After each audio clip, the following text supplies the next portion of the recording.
What is school for? Feel free to call me slow, but I spent 16 years going to school, and I still don't know. When I finished, I didn't know how to do my own taxes, purchase a home, or apply for a loan.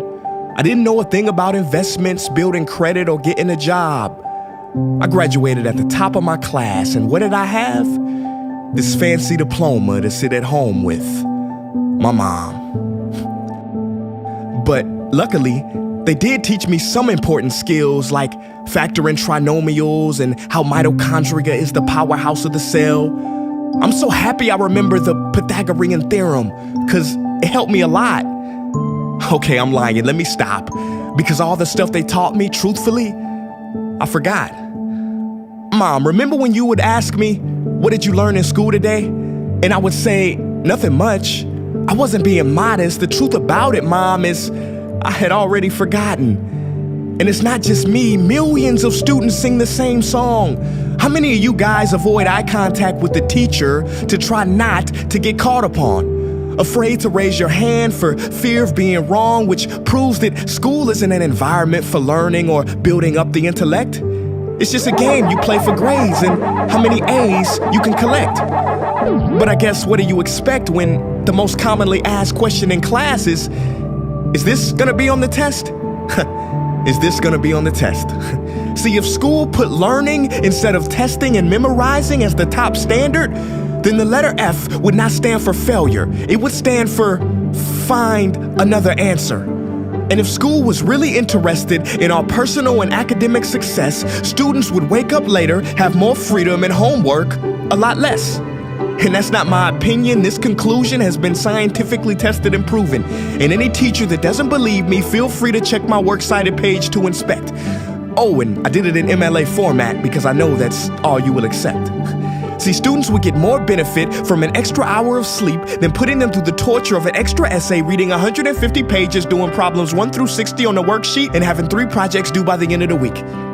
Not only is it pointless pain, but it's also dim-witted, because we get so much work, but they don't teach the time management skills to deal with it. See, in school, we are controlled by bells. We have to learn in rooms with the feng shui of a prison cell. We have to ask permission to relieve bodily functions, but not before the teacher asks a million questions like, why didn't you go before class? I'm sorry, my bladder is kind of on its own schedule and it's not always timely. See, teachers always say, use your time wisely. But that never made sense to me. Because these 6 cruel hours of our lives we call school might literally be the worst use of time management ever in history. Think about it, the traditional teaching method is foolish. No, it's useless, multiplied by the square root of stupid. What they do is they cram information in your head, force feeding you, and then you throw it up on the test. That's not education, that's bulimia. And the more bulimic you are, the better you will do on their assessments. So it's no wonder why so many students graduate mentally and emotionally anorexic. See, school teaches you how to memorize dots. True education should teach you how to connect them. True education teaches you how to catch a fish. School teaches you, yeah, you caught the fish, but you didn't show your work, so it doesn't count. Throw it back. I'm just asking, what is school for? It's not education, that's just not true. If you still think that, you might be sniffing glue. See, the word education comes from the Latin root educe, meaning bring out, i.e. bring the gifts out of a person and make them viable. But school doesn't bring out much, it just stuffs more facts inside of you. Now some of that stuff is justifiable. We need reading, writing, and some arithmetic, that's fair. But are you telling me metamorphic and igneous rocks are more important than self-care? If suicide is the 3rd leading cause of death of ages 10 to 24, and Harvard studies suggest the biggest predictor for success is self-control and emotional health, then why the heck aren't we taught how to handle stress, bullies, or rejection? How about anxiety or depression? You know, skills we need for our entire lives. Bro, I don't even know how to cook. I'm honestly surprised I'm still alive. But hey, at least I can name all the battles that happened in the Civil War. Seriously, what is school for? Some say you need it to be successful, and that's something we do not doubt. But do you own a MacBook or iPhone? Did you know they both were created by a dropout? Are you watching this video on Facebook or YouTube? Doesn't matter which you choose. They both were created by dropouts. Ever use Snapchat, WhatsApp, shopped at Whole Foods? Well, thank a dropout. Does your home furniture come from IKEA? Okay, don't get the wrong idea. He was not a dropout. Don't be a fool. I mean, how could he drop out? Ingvar Kamprad, founder of IKEA, never even went to school. I know what you're thinking. He's just picking and choosing. There's millions who didn't go to school that aren't successful. Who is he fooling? And you're right. But open your history books and start perusing. You'll find the very people we idolize in school never really had formal and/or secondary schooling.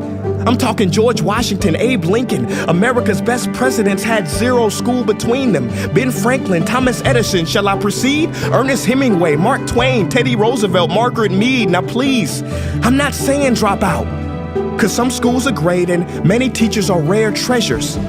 I'm saying that there's a difference between people who are smart and people who score better. I'm saying that your future is something that no test will ever measure. Even if that test begins in 3 letters like SAT, ACT, it's BS if they say those determine your LIFE. No, your destiny is in your hands. You must shape it to be great. So don't expect school to open doors, because it's more likely to slam them in your face. Sometimes I wonder about all the dreams lost in school and how much potential goes to waste.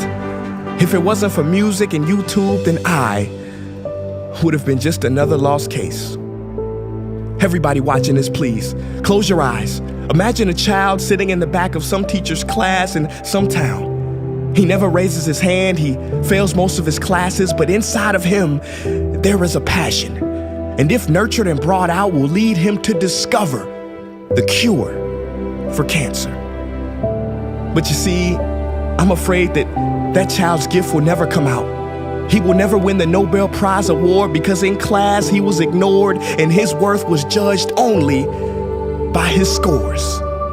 So teachers, principals, parents, advisors, and students, I ask one more time, what is school for?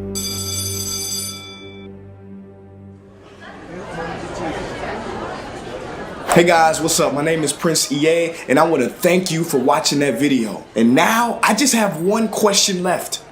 What is school for?